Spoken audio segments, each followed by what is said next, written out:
Hello, everyone. Welcome back. One of my followers had used this preset that you see on the screen right now, and he color corrected it after he put the effect on the timeline, and it changes the logo color as well. I'll demonstrate that. You could also do the color grading and then put the effect on your timeline. And you can see it also did the logo. I'm going to show you the workaround so you don't have that issue. We'll delete that one.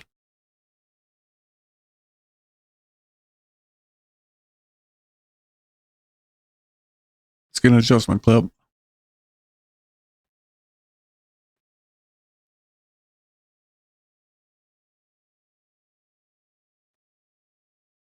And you would think putting it right on here, it wouldn't affect it, but it still will.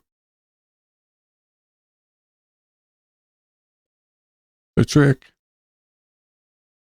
is to shut that track off, then do your color grading.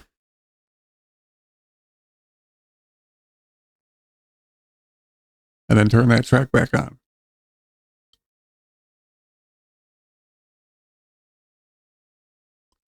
But that's how you can get around it. Thanks for watching, and I'll see you in the next one.